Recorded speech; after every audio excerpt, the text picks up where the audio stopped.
आकाशवाणी रांची से प्रस्तुत है प्रादेशिक समाचार।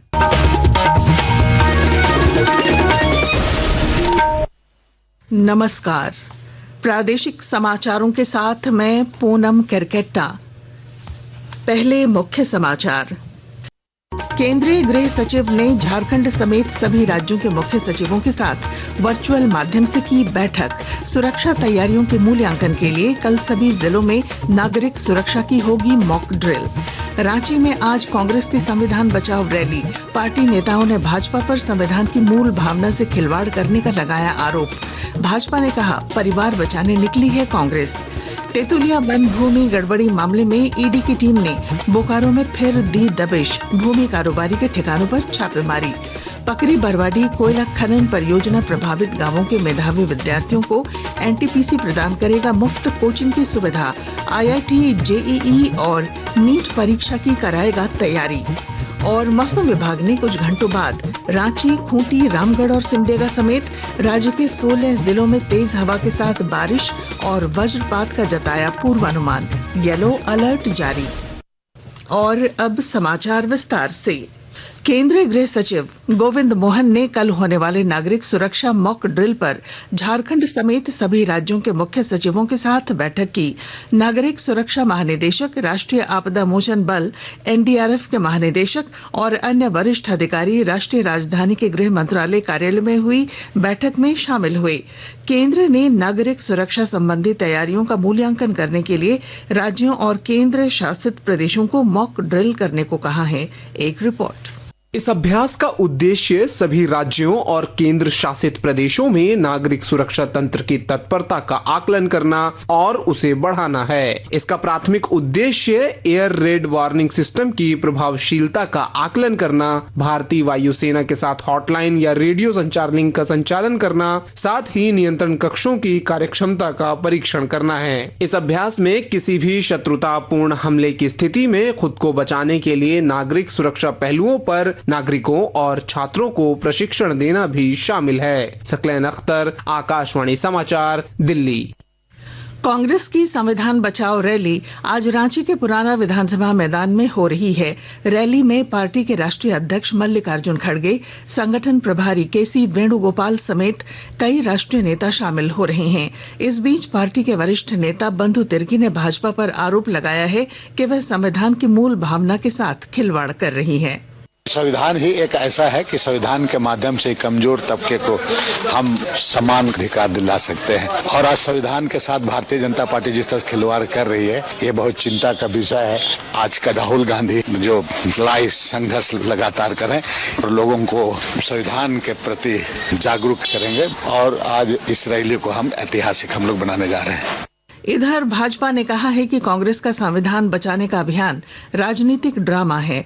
पार्टी प्रवक्ता अजय साह ने रांची में कहा कि कांग्रेस संविधान नहीं, अपने परिवार को बचाने निकली है। कांग्रेस का जो स्टैंड आज के समय में संविधान को लेकर के और जो वो कह रहे हैं कि संविधान हम बचा रहे हैं, संविधान को बचाने निकले हैं, अगर इसको एक शब्द में डिफाइन किया जाए तो चोर मचाए शोर वाली स्थिति है। जिस तरह से चोर चोरी करने के बाद में बहुत ज्यादा हो हल्ला करता है और कांग्रेस पार्टी का ये जो पूरा का पूरा ड्रामा नौटंकी चल रहा है, ये संविधान बचाने के लिए नहीं है, ये अपने अपने परिवार को बचाने की लड़ाई है, इससे ज्यादा कुछ नहीं। भारतीय जनता पार्टी ने राज्य की विधि व्यवस्था पर सवाल उठाए हैं। रांची के विधायक सीपी सिंह ने कहा है कि राज्य में लगातार आपराधिक घटनाएं हो रही हैं, लेकिन शासन प्रशासन इस पर अंकुश लगाने के लिए कोई पहल नहीं कर रहा है। तो यहाँ की तो हालत गजब है। रोज घटनाएं होती रही, हत्याएं होती है, छिनताई होती हैं, डकैतियां होती हैं, चोरी होती है, सारी अपराध यहाँ होते हैं। इतना सब होने के बाद भी न राज्य सरकार को इसकी चिंता है, न प्रशासन को चिंता है। दुर्भाग्य इस बात का है कि झारखंड सरकार और प्रशासन दोनों के कानों पर जूं नहीं लगता है। इस पर कांग्रेस ने भाजपा पर पलटवार किया है। पार्टी के प्रदेश मीडिया प्रभारी राकेश सिन्हा ने कहा है कि राज्य की जनता की सुरक्षा की जिम्मेवारी सरकार पर है और भाजपा को इसे लेकर चिंता करने की जरूरत नहीं है। घटना अगर हो रही है तो अपराधी जेल के शिकंजे के पीछे भी पहुंच रहे हैं, लेकिन और अधिक ठोस रणनीति के साथ प्रशासन को आगे बढ़ना होगा। बोकारो जिले में प्रवर्तन निदेशालय ईडी ने एक बार फिर दबिश दी है। जिले के चास स्थित राणा प्रताप नगर में ईडी की टीम ने आज भूमि कारोबारी महेश नागिया के ठिकानों पर छापेमारी की। मिली जानकारी के अनुसार ये छापेमारी सुबह करीब 8 बजे शुरू हुई। छापेमारी दल में ईडी के 8 अधिकारी शामिल हैं।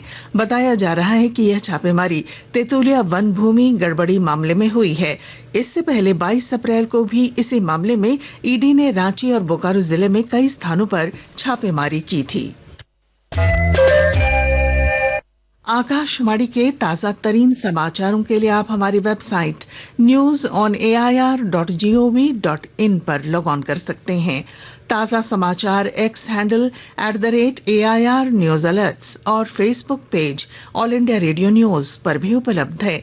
आप प्रादेशिक समाचार एकांश के एक्स हैंडल @AIR न्यूज _ और Facebook page Akashvani news Ranchi, Instagram page तथा YouTube channel AIR news Ranchi पर भी हमारे बुलेटिन सुन सकते हैं।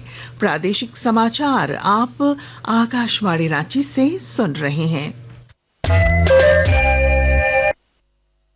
झामुमो की नई कार्यकारिणी का गठन कर लिया गया है। कार्यकारिणी में 63 लोगों को जगह दी गई है। पार्टी के केंद्रीय महासचिव सुप्रियो भट्टाचार्य ने इसे संतुलित टीम बताया है। उन्होंने कहा है कि यह टीम राज्य के भरोसे पर खरा उतरेगी। गुरु जी का आशीर्वाद हम लोग पर रहा है और उनका भरोसा भी अभी तक का जो भी जिम्मेवारियां मिली हैं पर हम लोग खरा उतरने का काम किए। यही एक मापदंड है कि हेमंत जी ने अपने साथ में जो टीम को चुना है उस पर उनको भरोसा भी है, सबके कार्य क्षमता को वो पहचानते भी हैं। उसी निमित्त चीजों को बंटवारा किया गया। एनटीपीसी पकरी बरवाडी कोयला खनन परियोजना ने परियोजना प्रभावित गांवों के मेधावी छात्रों के लिए IIT JEE और नीट की मुफ्त कोचिंग सुविधा देने का फैसला किया है। इस योजना का उद्देश्य ग्रामीण प्रतिभाओं को मेडिकल और इंजीनियरिंग जैसे प्रतिष्ठित करियर विकल्पों की दिशा में सक्षम बनाना है। प्रथम चरण में इस कार्यक्रम का लाभ 10वीं कक्षा उत्तीर्ण वैसे छात्र ले सकेंगे जो परियोजना प्रभावित गांवों के निवासी हैं। सरायकेला खरसावां जिले में प्रधानमंत्री रोजगार सृजन कार्यक्रम और प्रधानमंत्री कौशल विकास योजना का प्रभावी क्रियान्वयन किया जा रहा है और जानकारी दे रहे हैं हमारे संवाददाता।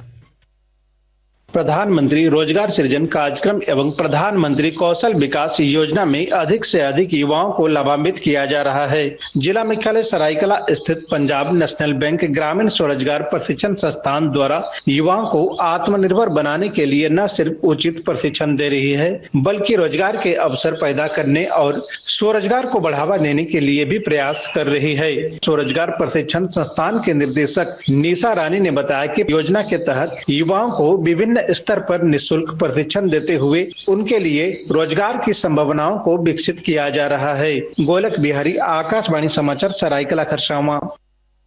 सेंसेक्स और निफ्टी आज सुबह के कारोबार में मामूली गिरावट के साथ कारोबार कर रहे थे। अंतिम रिपोर्ट मिलने तक बीएसई सेंसेक्स 262 अंक गिरकर 80,535 पर और एनएसई निफ्टी 5,096 अंक गिरकर 24,366 पर आ गया था। सराफा बाजार में आज रांची में 22 कैरेट सोने का भाव 88,600 रुपए प्रति 10 ग्राम है, जबकि चांदी की कीमत 1,02,000 रुपए प्रति किलो है। मौसम विभाग ने कुछ घंटों बाद रांची, खूंटी, रामगढ़ और सिमडेगा समेत राज्य के 16 जिलों में तेज हवा के साथ बारिश और वज्रपात की संभावना व्यक्त की है और इसे लेकर येलो अलर्ट जारी किया है। कबड्डी 9 से 12 मई तक महाराष्ट्र में आयोजित होने वाली जूनियर राष्ट्रीय कबड्डी प्रतियोगिता के लिए खूंटी जिला कबड्डी संघ के सचिव शिव कुमार महतो का चयन तकनीकी अधिकारी के रूप में किया गया है। Amateur kabaddi federation of India ने इसकी घोषणा की है। और अब अंत में मुख्य समाचार। केंद्रीय गृह सचिव ने झारखंड समेत सभी राज्यों के मुख्य सचिवों के साथ वर्चुअल माध्यम से की बैठक। सुरक्षा तैयारियों के मूल्यांकन के लिए कल सभी जिलों में नागरिक सुरक्षा की होगी मॉक ड्रिल। रांची में आज कांग्रेस की संविधान बचाओ रैली। पार्टी नेताओं ने भाजपा पर संविधान की मूल भावना से खिलवाड़ करने का लगाया आरोप। भाजपा ने कहा परिवार बचाने निकली है कांग्रेस। तेतुलिया वन भूमि गड़बड़ी मामले में ईडी की टीम ने बोकारो में फिर दी दबिश। भूमि कारोबारी के ठिकानों पर छापेमारी। पकरी बरवाडी कोयला खनन परियोजना प्रभावित गांवों के मेधावी विद्यार्थियों को एनटीपीसी प्रदान करेगा मुफ्त कोचिंग की सुविधा। आईआईटी, जेईई और नीट परीक्षा की कराएगा तैयारी।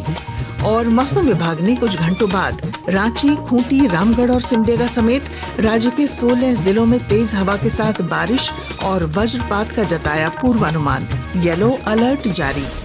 और इसके साथ ही आकाशवाणी रांची से प्रादेशिक समाचार का ये बुलेटिन समाप्त हुआ। अगला प्रादेशिक समाचार बुलेटिन दोपहर 2:55 पर प्रसारित किया जाएगा। नमस्कार।